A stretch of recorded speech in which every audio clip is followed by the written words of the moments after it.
Hey guys, what's up and welcome back to my channel. Happy Sierra Sunday. Thanks so much for watching this video. If this is your first time here on my channel, welcome. I'm Sierra. I put up videos every Sunday and I would love to have you subscribe and like this video. So I've been thinking about making a video about something along this topic for the last couple weeks. Ever since the whole scandal came out with Lori Loughlin and Olivia Jade and Felicity Huffman and the other 30 some odd people who were part of this big college bribery scandal. And when it first broke, I think what I was most surprised about was how many people were surprised. I don't know if this is like news to some people, that college admission isn't fair. It is true that this is the first time that it's really kind of been publicized that people were, faking their way onto sports teams. Like, how Olivia Jade literally was photoshopped her head onto people like rowing crew and got on a space on the team that way, or how there was another family that photoshopped their kid into these, water polo pictures and things like that. And I realized that is kind of a new thing that people have realized, but just this whole concept that, people bribed their way into college, or that they took a spot that wasn't theirs, or that they had an unfair advantage. And I'm just sitting there thinking, like, wake up, people. Like, this is not new. Like, college admissions have never been fair, and the whole concept of getting into college, based on these test scores and your community service and your extracurriculars and your ability to interview and your ability to write an essay, none of that has ever been fair. And you do hear these wonderful stories of a student who has faced terrible adversity their entire life, very difficult upbringing, very difficult socioeconomic background, all this stuff, who made their way to Harvard and to the very, very top, and it's this wonderful story. And those stories are incredible, and they're extra incredible because it's not only has this student had to overcome like massive adversity, but they've had to overcome massive adversity in a system that isn't fair. I do want to say first that what happened with Olivia Jade and with all these other kids is wrong. It is so morally wrong, and the fact that these people bought their way into a school and took a spot away from somebody else who might have deserved it is, it's horrible and it's really unfair. And I'm not saying that I would have deserved it more, but I was rejected from USC. And it was a school that I thought was incredible and amazing, and I didn't get in there. And I ended up going to Chapman University, and it was the perfect fit for me, and I loved that school, and I had a wonderful time there. But it's still, you think about that thought and you wonder, like, oh, well, how far away was I from being admitted, and like, what was the criteria, etc., etc. So, it does make you wonder a little bit. But the other thing that I wanted to talk about is just kind of like how unfair getting into college is, like, from the beginning, from high school. So I went to a very unusual high school in the sense that it was a public school, but it was a public school for an extremely small district, and the neighborhood lines were much smaller than the average public school. And this school you could go for free if you lived within this very small district, but it was an extremely wealthy district where the home values and property taxes were way higher than average. But you could also pay tuition to go to the school if you didn't live in the district. So already it's kind of like an unusual situation, and the reason my parents wanted me to go there and I wanted to go there is because the academics were phenomenal, but we didn't have money for tuition, and I really wanted to go there. In my own public school that I would have gone to in my old neighborhood, it wasn't a very good public school, and it was overcrowded and it was huge, and my parents really didn't want me to have to go to a school where my homeroom class was, kids were sitting on the floor because there weren't enough desks, like, because that was the reality. So we found the smallest house that was for sale in this district, this wealthy district, and we moved so that my brother and I could attend this school. and this house was like on the outskirts of the district. It like wasn't in the main part of the district. There was a nickname for that part of the neighborhood that had the word slum in it, you know, that people would make fun of and say like, you know, like, oh, you live in, you know, slum blah blah blah, you know, you're not in the regular part of the district, you know. So even from the get-go there was just this element of, you know, prestige and whatnot. But anyway, so I went to this school, and I'm not going to deny the academics were great. You know, I received an incredible education. I had very small classes, Socratic seminar styled lectures, you know, where you would like sit, you know, in a circle, like a semicircle, and like talk, you know, like there was a lot of really amazing opportunities there. They consider themselves a college prep school. And I remember when I was starting, you know, like sophomore, junior year, you start looking at colleges, thinking about it, where do you want to apply? My school was so gung-ho, college, college, college.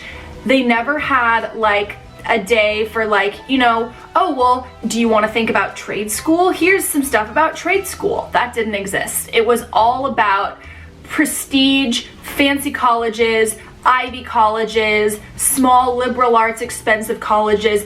Apply to as many colleges as you possibly can, and let's have our school like have the most college acceptances. Now remember that my school was a public school. It was unusual because, you know, you could pay tuition to go there, you know, which naturally, you know, heightens the amount of, you know, privileged students that got to go there because you can afford tuition. Obviously, you know, you're at a different place than some other families are, and it was for this very wealthy district, which is not the average public school, but yet on paper, it's still called a public school. So what my school was marketing is they were marketing that they were the premier public school for best test scores, best academics, best teachers, best class ratio sizes, and saying that all the students that went here and graduated from here went to a public school, but were, you know, in a league above the rest. When if you look at the way that it's structured, my school had 10 times the funding of other public schools because the property taxes that went to that school were only from this extremely wealthy district.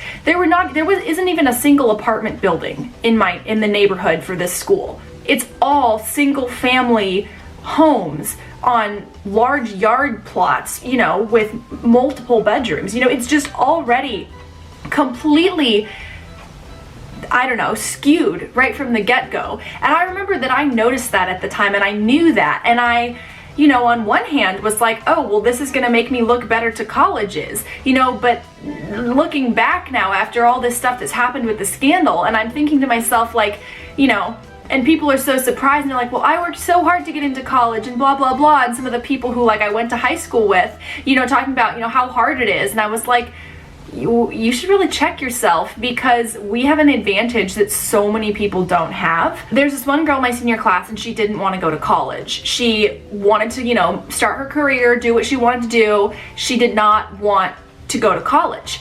And I remember that some administrators at my school asked her, like, just begged her, like, please at least apply to the local community college. Just please, like, and this is a community college that, you know, had like a 98% acceptance rate, you know, so guarantee whoever you are, you're gonna get in. They begged her, like, please apply to the local community college so you can get an acceptance. It wasn't because they wanted her to have the option of, you know, choosing college if she wanted to. It was because they wanted to say that 100% of the senior class got accepted to college.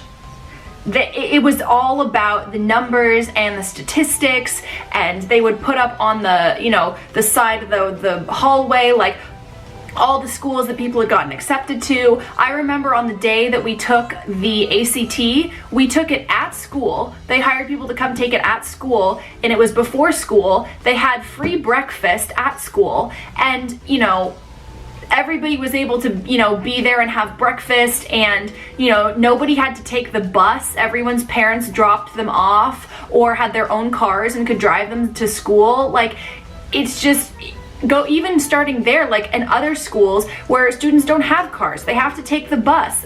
Both their parents work. They have to get up earlier. There's no funding for a free breakfast. They take the test and they're hungry, you know? Or even just the fact that so many of my classmates had private tutors for the SAT And I remember this one girl, she said that she scored a, blank blank on the ACT, which was a good score, but she was like, yeah, I know, so my mom is making me get a different tutor.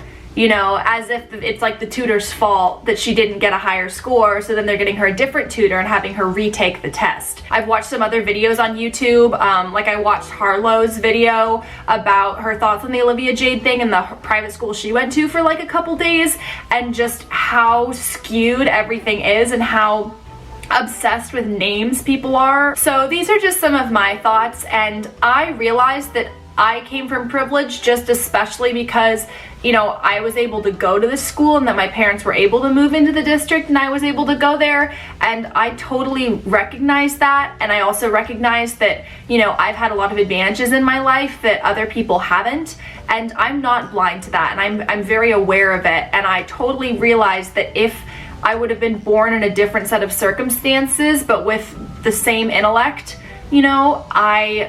it's very likely I could have not gotten into some of the schools that I got into, and I fully recognize that. I think that people need to kind of wake up and realize, that sometimes you are where you are, not just because of your hard work, but because the world caters to you or caters to your privilege. I don't think anyone should be blamed for being born into privilege, or for, having a private tutor for your SATs.